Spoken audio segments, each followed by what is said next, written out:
Happy New Year, everyone, and welcome to the Money Girl Podcast. My name is Laura Adams. I'm a personal finance expert and award-winning author based in Austin, Texas. On this show, I help you master your money so you can live rich and love the journey. My goal each week is to expose you to something new from a variety of financial topics, like saving more money, investing for retirement, building credit, managing debt, insurance, real estate, taxes, and money mindset.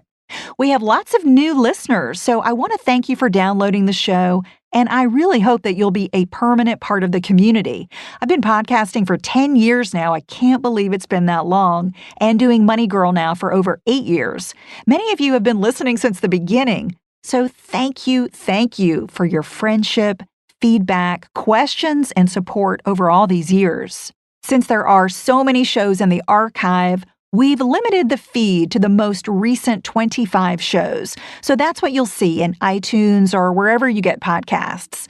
The hosting costs would be massive, unfortunately, if we included over 400 shows in the feed.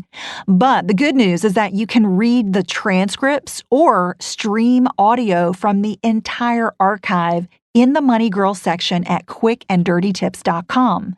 This is episode number 479, called Money Saving Hacks to Beat the System. And today's show is a terrific interview that I did with David Pogue, the author of Pogue's Basics Money, Essential Tips and Shortcuts That No One Bothers to Tell You About Beating the System. I had a great time chatting with David about some of my favorite money-saving tips from his new book.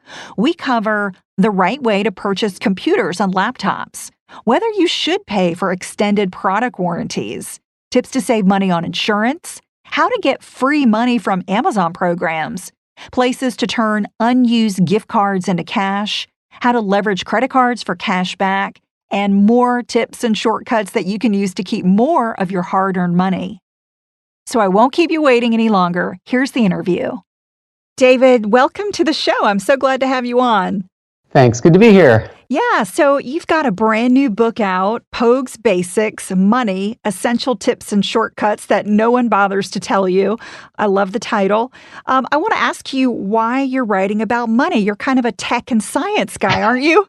That is true, but part of my mission as a tech reviewer has always been consumer advocacy, has always been sort of representing the consumer and guarding them against scams. And my career is dotted with, taking on Verizon or taking on Barnes & Noble or whoever is scamming the system. So it's really not a big stretch to say that I'm always on the lookout for ways that we're paying too much for things. My argument is we leave money on the table everywhere we go.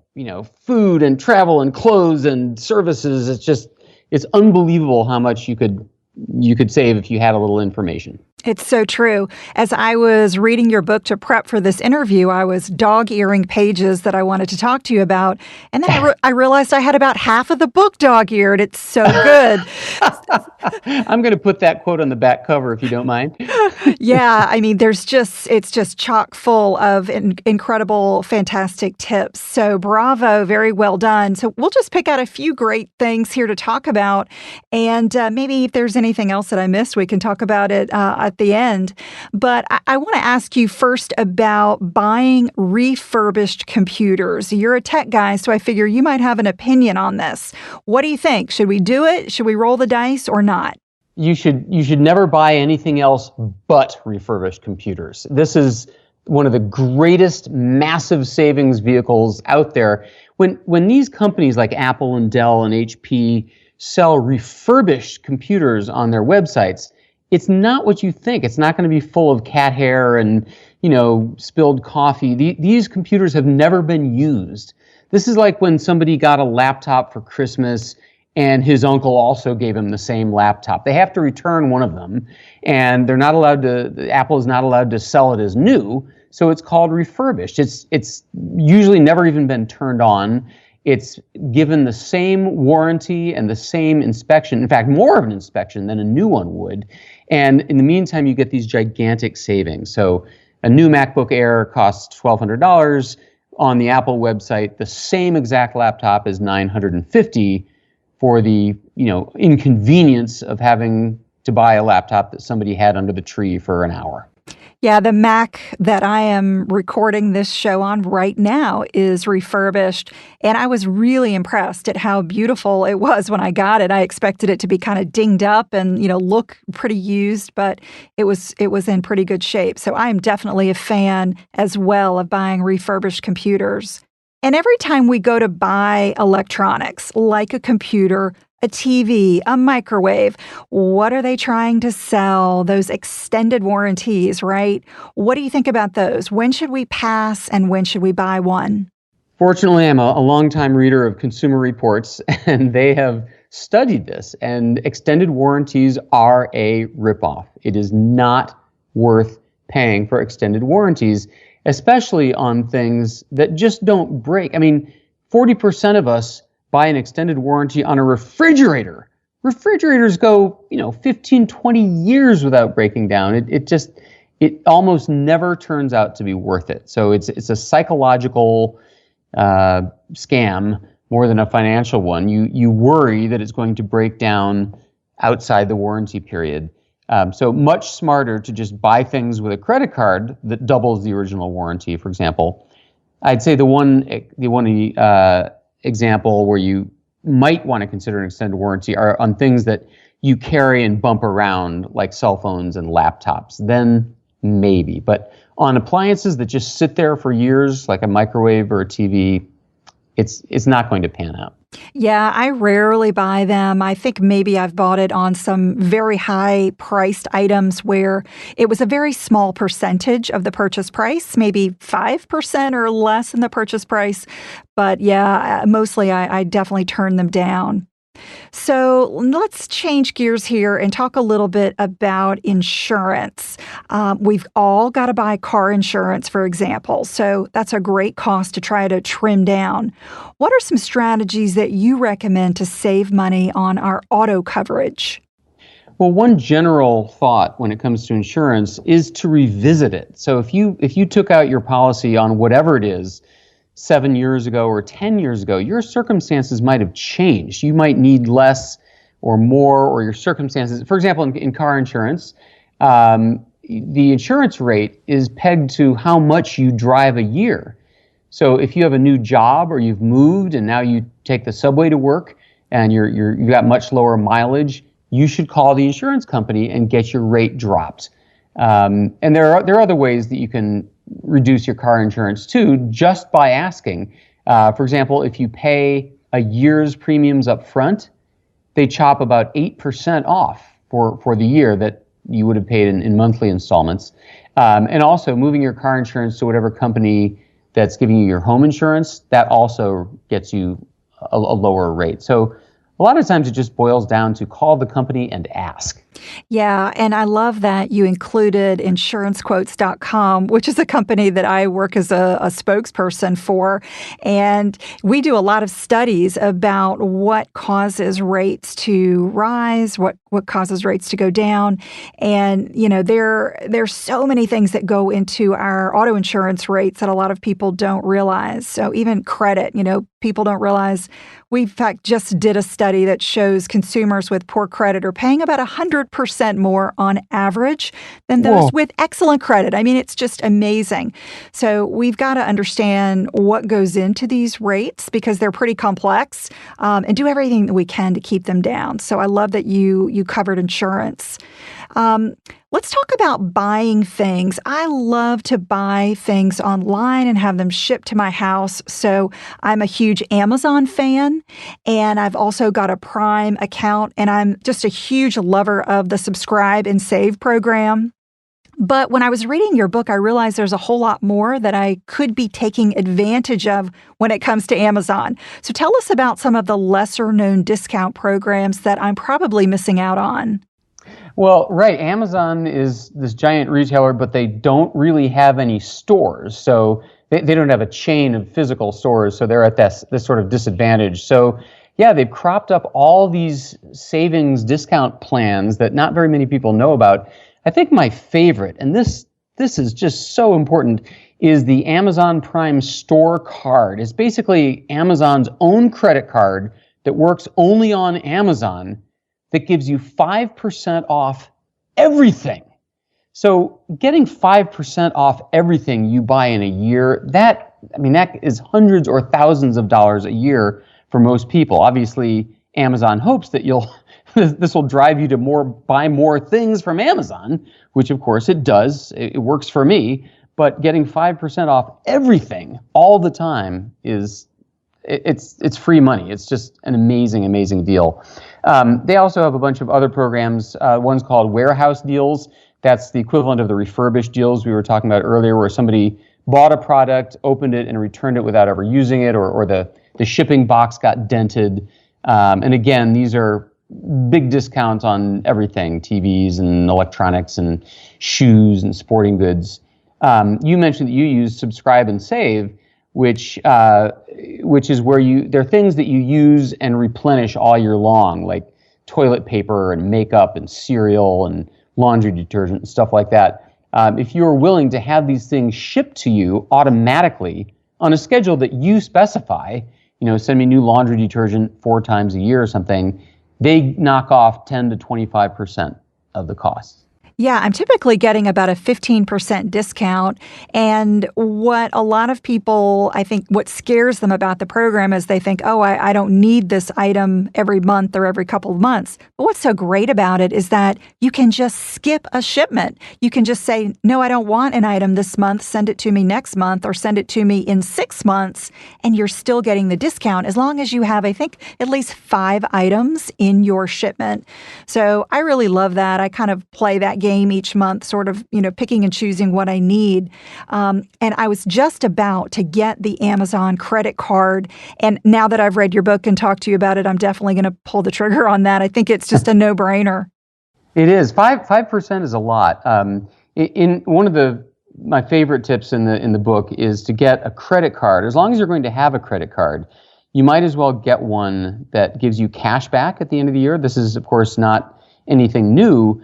But what is new is the cards that have absolutely no limits and no fine print. There's one from Fidelity, there's one from Citibank that gives you 2% back of everything you buy. And you're like, well, 2%, that's 2 pennies of a dollar. But the average American family spends, tens of thousands of dollars on things through the year. So it comes out to a lot of money that you're saving if you get one of these 2% back on everything cards. So the fact that Amazon is going, well beyond that and giving you 5% back on everything they sell, it's really quite a giant savings tool. Absolutely. So let's talk about prepaid gift cards. The main problem that I always have with these cards is that I never seem to be able to zero them out. And so I'm carrying around these cards and I'll write on them with a black Sharpie, $3.92. I'll write the balance on it so I can remember. But it seems like before I can use that balance, it's expired. So I have a really hard time zeroing these out. What are your tips and tricks to spend every last penny? Okay, great. Well, you've just pushed my hot button here. So the gift cards they're a cash cow that moves to the moon and back. It's the biggest, it's almost a scam because we all buy them and millions of them are never used. Something like 40% of these things get into a drawer and they're never used. So the merchant, the Target or the Amazon or the iTunes, keeps the money that the giver spent on the card, but never has to give up goods and services in exchange. So the merchants, love us to buy gift cards. We have to take, when we're given one of these things, the first thing you should do is ask yourself seriously, am I going to spend this at Target or Applebee's or whatever it is? And if there's any chance you won't, your first thought should be, let's just turn this into cash. And there are these websites like cardcash.com, or cardpool.com that give you cash for these gift cards on the order of 70% of the face value. So that's the first thing, is you can immediately turn it into cash. Don't put it in the drawer and hope you'll eat at Applebee's someday. But you're right. The other thing is when you spent some of it, but not all of it, that's the other reason the merchants love these things, because they come out ahead again. So first of all, you should know that legally in the United States, they're not allowed to expire in at least 5 years. So you're covered for that much. But there are other things you can do with these things, especially if they're Visa gift cards, the ones that you can spend anywhere. You can pay your utilities bills with those. You can pay down a dinner at a restaurant with an unused Visa gift card. You know what you can do? You can buy an Amazon gift card with your Visa gift card. Yeah, I love that. That's a little gift card arbitrage. And the beauty of that is you can spend it on anything Amazon sells, and you can spend it in any weird amount toward whatever you're buying. So it's a little strange, but it's a great way to dump an unused Visa card. Terrific. Now, let's talk about our homes or our rental units where we're living. We're always trying to keep down our power and utility bills. What is vampire power? You talk about this in the book. Tell us what that is and how we can stop it from driving up our power bills. Well, vampire power. We are spending, as Americans, $19 billion a year flowing electricity into devices that are fully charged and don't need it. So cell phones, computers, and garage door openers, and cable modems, and cable boxes, and game consoles, things that we leave plugged in that we're not using are quietly consuming electricity all the time. It's called vampires because vampires suck life out of us. So every person in this country is spending between $165 and $400 paying for electricity that's just being wasted. So the obvious solution is unplug things that don't need to be on all the time, like unplug the TV when you're using it, or the TiVo when you're not using it, or plug it into a power strip that you can turn off all at once. That's a big inconvenient pain for a lot of people. So another idea is that for about $7, you can get these special power surge protectors or sockets that cut off power automatically after an hour or 6 hours, whatever you decide, and plug your rechargeable things into that. So after the hour, the power is cut, no more vampire power. That device is charged up, but no longer sucking away electricity. And the last chapter in your book I really loved. It's called Financial Brain Hacks. And you've got a variety of kind of concepts and ideas there. And one that I love is that it's important to use money to be happier by buying experiences instead of more things. And that's kind of been a goal and a lifelong mission of mine, is to sort of downsize, use fewer things, but nicer things I really like and appreciate, but have fewer things and have more experiences. So I'm curious, what are some of the experiences that you spend money on that make you happy? Yeah, this is very true. A theme of this book is the relationship between money and happiness and psychology. And a lot of money is psychology. Basically, money makes us crazy. So anytime that I can help apply science to these things, and this is one of them. This is not me just opining in an earthy, crunchy way. This is a proven doctrine in psychology that when you spend on experiences, they result in much more pleasure for a much greater time than that limited moment when you unbox something. So, for example, when it's my wife's birthday or Valentine's Day, I find that instead of giving her, a new toaster oven, it's much better to take the same amount and to buy her a cooking class that we take together. First of all, we have the looking forward to it, and that's joy. And then we create a memory from that, and then we talk about that forever. And also, a lot of these experiences, whether it's a concert or going to a play or a weekend getaway or even a really cool dinner out, there's a social component to that, right? We're doing it with our spouse or our parent or our kid or our family. And psychologists point out that social bonds are an important element in long-term happiness. So those are some of the reasons that buying experiences will make you happier in the long run than buying things. Yeah, absolutely. I love to go out for nice dinners with my husband and just get out of town for short weekends. I find that those are really the things that we remember and talk about for a long time. Brings me a lot of happiness. So I'm glad that you included that in the book because I think those, as you said, the psychology part of money is so important. We like the tactics, we like to get the nitty-gritty savings tips, but also thinking about the psychology and the mindset of money is just as important. David, thank you so much for being on the show, and tell us how we can find your book. Sure. It's called Pogue's Basics Money, and it's available wherever fine books are sold, online and in stores. I hope you enjoyed this interview and will put some of the tips and shortcuts we discussed from David's book into practice to save money in the new year.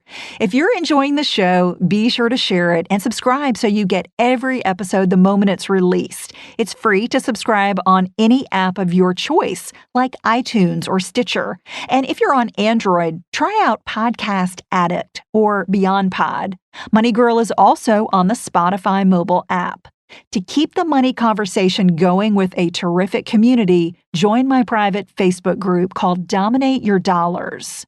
To request your invitation, visit Dominate Your Dollars on Facebook or send me a text message for immediate access right now. Just text dollars. It's DOLLARS to the number 33444.